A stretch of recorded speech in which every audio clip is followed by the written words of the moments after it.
Eder. Mech. Pallister. La presente analisi ha per oggetto la tenuta tecnico-informatica dei filmati GoPro riferiti al percorso effettuato da Sebastiano Visintin nella giornata del 14 dicembre 2021. L'esame riguarda una sequenza di 12 filmati, individuati progressivamente dal file 449 al file 462, riferiti all'arco temporale compreso tra le ore 12:16 e le ore 13:33. Il materiale disponibile presenta alcuni dati tecnici noti. I filmati sono stati acquisiti da uno smartphone Samsung Galaxy S21, dopo trasferimento mediante applicazione GoPro Quick. La videocamera indicata è una GoPro Hero 9 Black. Nella sequenza risultano mancanti i file 454 e 457. Le coordinate GPS sono presenti in 9 filmati su 12.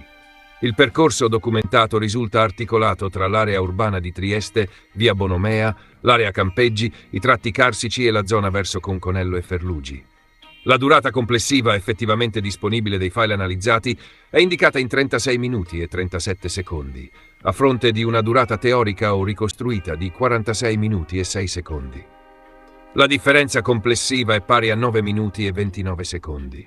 Il peso complessivo dei file disponibili è indicato in 16,686 GB, a fronte di un peso teorico ricostruito di 21,007 GB.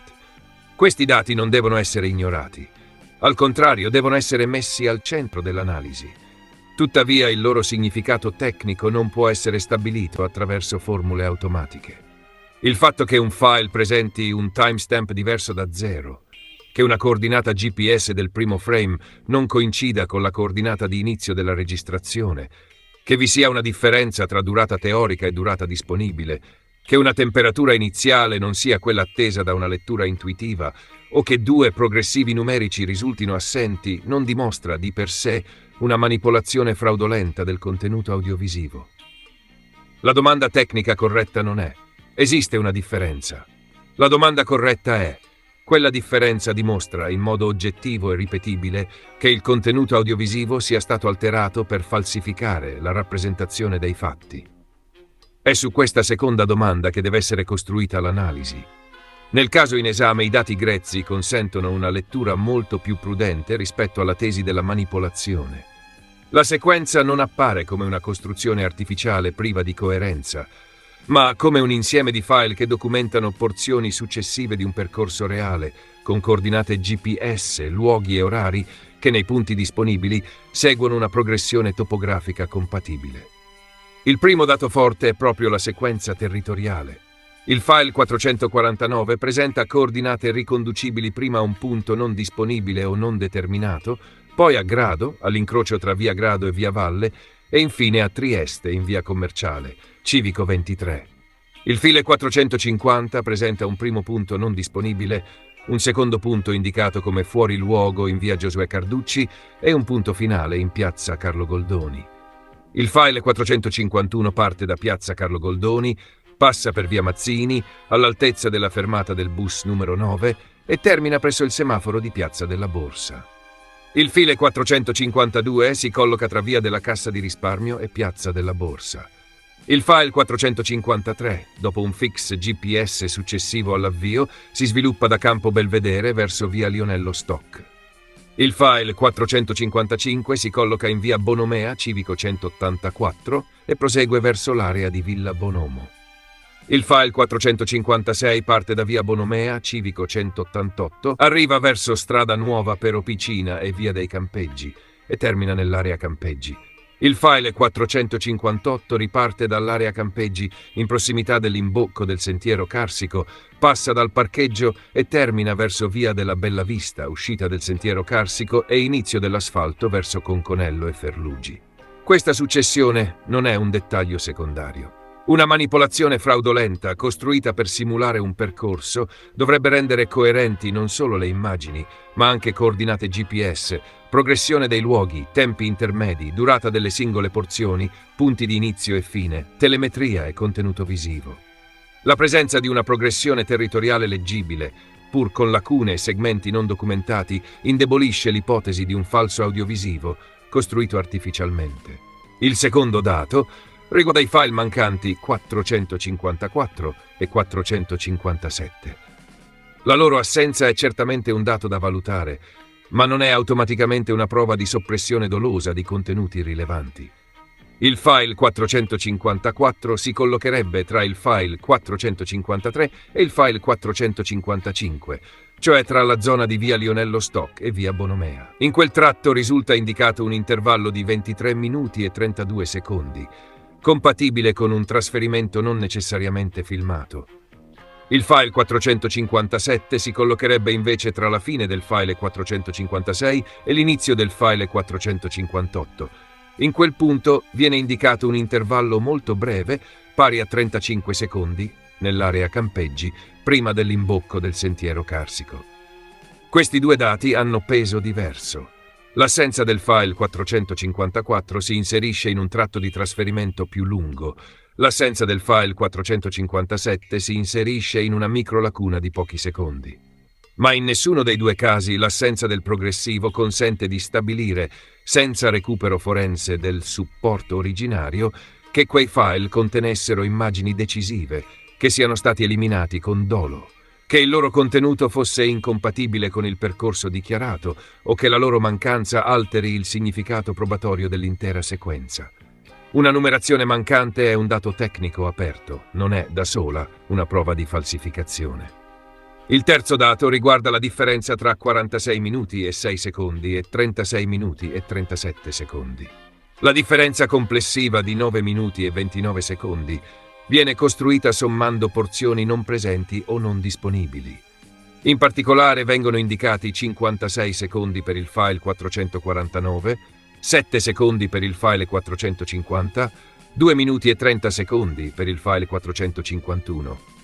23 secondi per il file 452, 0 secondi per il file 453, 0 secondi per il file 455, 3 minuti e 59 secondi per il file 456, 18 secondi per il file 458, 1 secondo per il file 459, 11 secondi per il file 460, 28 secondi per il file 461 e 21 secondi per il file 462, con i file 454 e 457 non disponibili.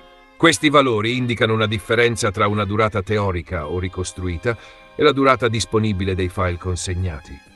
Ma una differenza di durata non equivale automaticamente a manipolazione fraudolenta. Perché diventi prova di alterazione, occorre dimostrare almeno 4 cose. Che quei segmenti siano effettivamente esistiti come parte di file audiovisivi originari, che contenessero immagini e audio rilevanti, che siano stati rimossi intenzionalmente, che la rimozione abbia modificato in modo sostanziale la rappresentazione dei fatti. Senza questi passaggi il dato cronometrico rimane una differenza tecnica, non una prova di falso.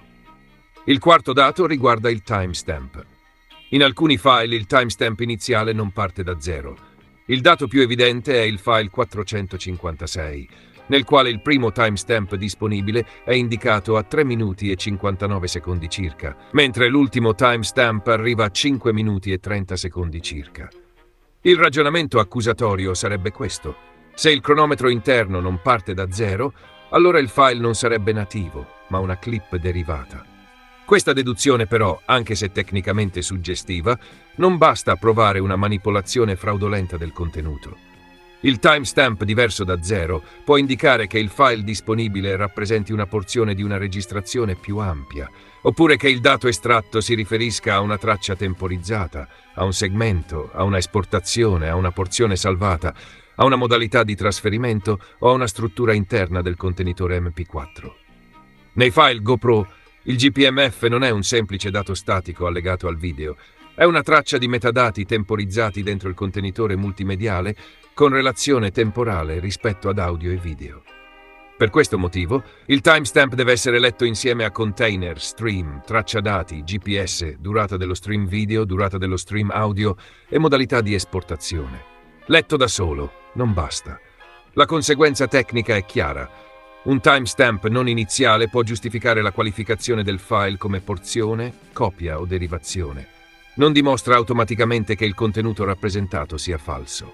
Il salto logico da non parte da zero a è stato manipolato per costruire un alibi non è sostenibile senza ulteriori indici strutturali. Salti di frame, rotture audio, ricodifica incompatibile, encoder estraneo, metadati riscritti artificialmente, incoerenze tra GPS e immagini, oppure impossibilità fisica del percorso. Il quinto dato riguarda il confronto tra orari GPS e durata effettiva. Nei dati disponibili viene distinta la durata ricavabile dagli orari GPS dalla durata ricavabile dal timestamp. Questa distinzione è utile, ma deve essere maneggiata con prudenza. Gli orari GPS indicano la collocazione temporale della telemetria disponibile. Il timestamp indica una progressione interna della registrazione o della traccia. La durata del contenitore indica la porzione audiovisiva effettivamente riproducibile. Questi tre piani possono non coincidere perfettamente, soprattutto quando si lavora su file trasferiti, esportati, copiati o derivati da un'applicazione. Il dato non va negato. Se il primo frame disponibile ha coordinate successive rispetto alla coordinata di inizio della registrazione, significa che tra il riferimento originario e la porzione disponibile esiste uno scarto. Ma lo scarto non è automaticamente frode. Può indicare porzione esportata, clip, avvio precedente della registrazione, dati GPS disponibili prima del frame riprodotto, oppure modalità di salvataggio del file. Anche qui, ciò che manca è il salto probatorio, dallo scarto tecnico alla falsificazione dolosa del contenuto. Il sesto dato riguarda il file 451. Qui la differenza dichiarata è pari a 2 minuti e 30 secondi. La coordinata iniziale si colloca in piazza Carlo Goldoni, il primo frame disponibile viene collocato in via Mazzini, all'altezza della fermata del bus numero 9, e il punto finale è presso il semaforo di piazza della Borsa. Questo dato può indicare che la porzione disponibile non mostri l'inizio dell'intera registrazione, ma proprio la progressione dei luoghi è coerente. Piazza Carlo Goldoni, via Mazzini, piazza della Borsa. Non emerge una rottura topografica, non emerge un salto verso un luogo impossibile, non emerge un'incongruenza fisica tra coordinate e percorso urbano. Il dato, quindi, può sostenere l'esistenza di una porzione non disponibile, ma non dimostra che il contenuto disponibile sia stato falsificato. Il settimo dato riguarda il file 456. Qui la differenza dichiarata è pari a 3 minuti e 59 secondi. Il punto iniziale si colloca in via Bonomea, Civico 188. Il primo frame disponibile viene collocato verso Strada Nuova per Opicina e via dei Campeggi. Il punto finale è l'area Campeggi. Anche in questo caso, la lettura corretta non è il video è falso, ma la porzione disponibile comincia dopo il riferimento iniziale della registrazione o della traccia. La sequenza però resta topograficamente coerente. Via Bonomea, Strada Nuova per Opicina, area Campeggi. Non vi è, sul piano dei dati grezzi, una frattura territoriale incompatibile con il percorso. Il dato diventa ancora più interessante se letto insieme al file 458. Tra la fine del file 456 e l'inizio del file 458 viene indicato un intervallo di 35 secondi. Il file 458 riparte dall'area Campeggi, in prossimità dell'imbocco del sentiero Carsico, passa per il parcheggio e termina verso via della Bellavista. La continuità geografica tra area Campeggi e imbocco del sentiero Carsico non dimostra un falso. Al contrario, è compatibile con una ripresa reale del passaggio dall'area di sosta al tratto Carsico. L'ottavo dato riguarda il peso complessivo dei file. 16,686 GB disponibili rispetto a 21,007 GB teorici o ricostruiti.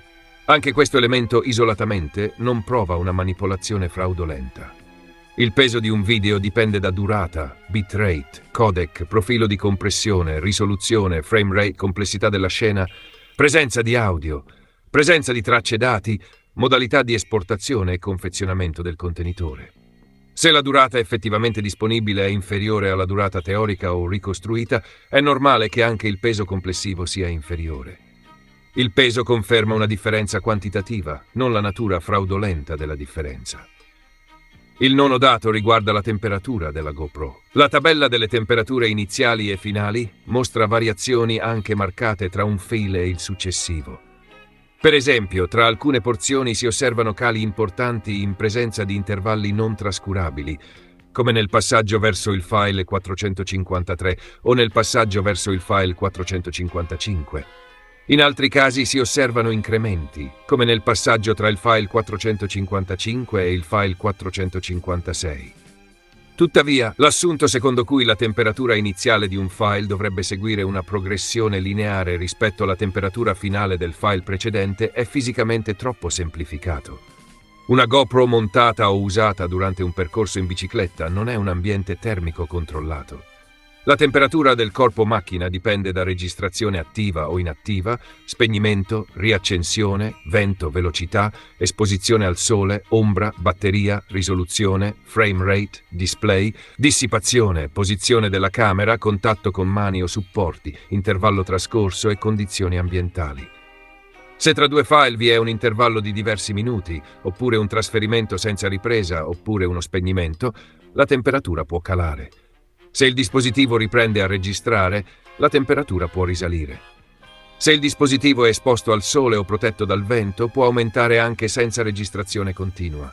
Non esiste, quindi, una regola forense per cui la temperatura iniziale debba necessariamente essere inferiore o superiore a quella finale del file precedente, secondo un andamento unico e predeterminato.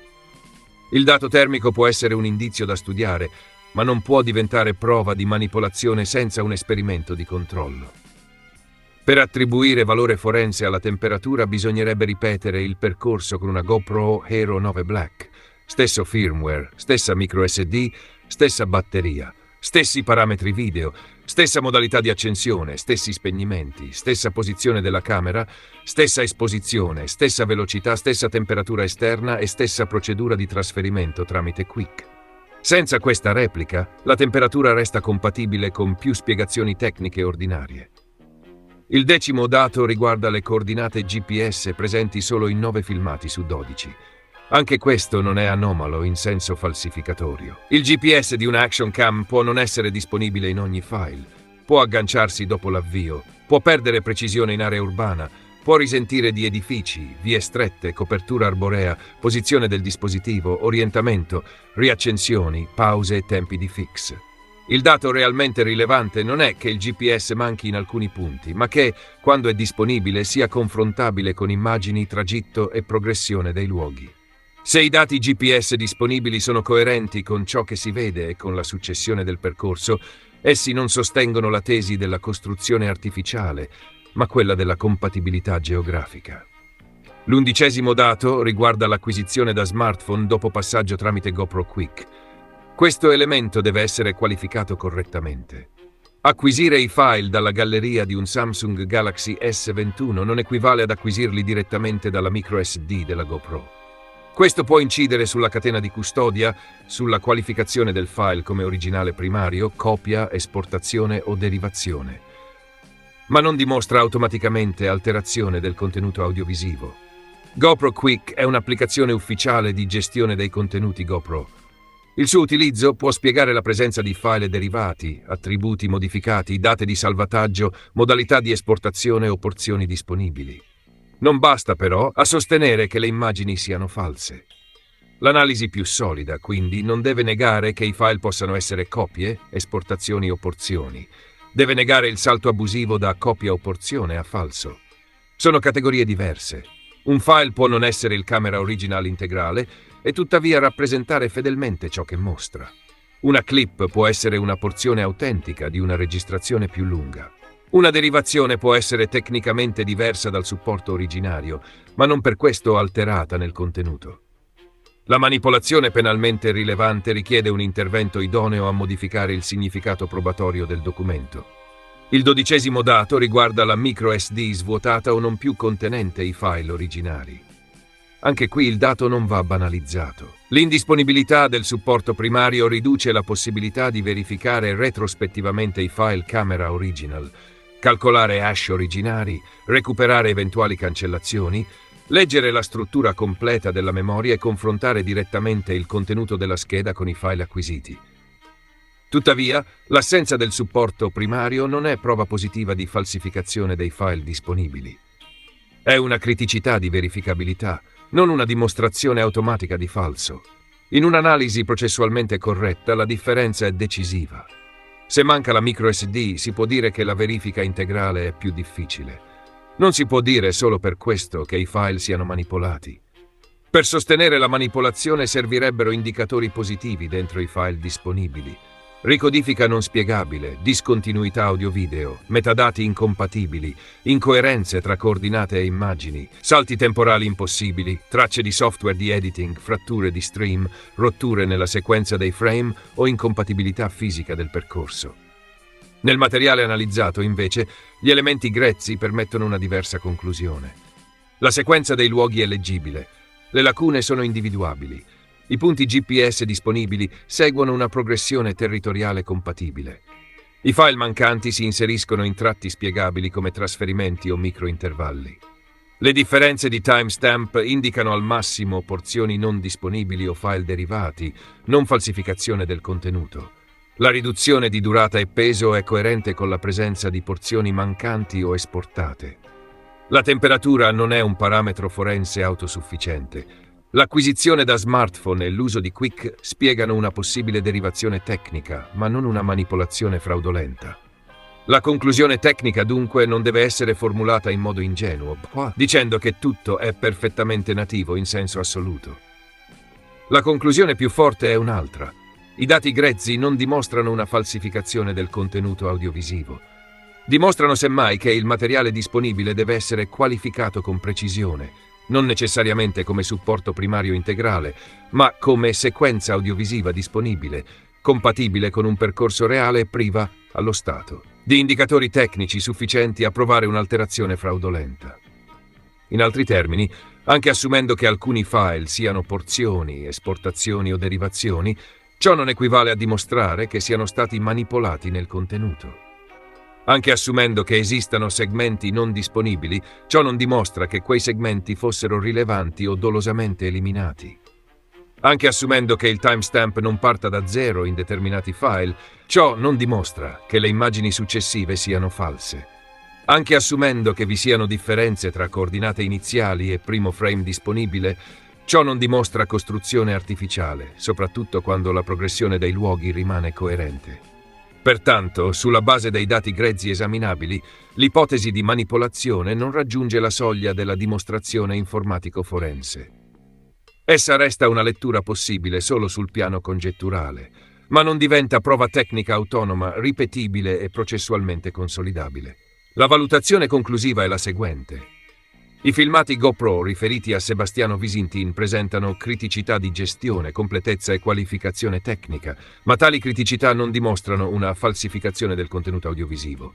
I valori di durata, timestamp, GPS, temperatura, peso dei file, progressivi mancanti e acquisizione tramite smartphone sono compatibili con una gestione non primaria con copie, esportazioni, porzioni non disponibili e trasferimento tramite applicazione, ma non consentono di affermare che la sequenza sia stata costruita fraudolentemente. Conclusione finale. Allo stato degli elementi tecnici disponibili, non emerge una prova informatico-forense autonoma, oggettiva e ripetibile, che consenta di affermare che i filmati GoPro riferiti a Sebastiano Visintin siano stati manipolati nel loro contenuto audiovisivo. Le differenze riscontrate nei dati grezzi, durata complessiva, timestamp, coordinate GPS, temperatura, peso dei file, progressivi mancanti e modalità di acquisizione, possono incidere sulla qualificazione del materiale come copia, porzione, esportazione o derivazione, ma non dimostrano una falsificazione del contenuto rappresentato. In assenza di indicatori strutturali convergenti di ricodifica fraudolenta, alterazione dei flussi audio-video, incongruenze insanabili tra immagini e coordinate, timestamp tecnicamente impossibili o incompatibilità fisiche del percorso, l'ipotesi della manipolazione resta tecnicamente indimostrata. Ehi, non dimenticare di iscriverti a questo canale.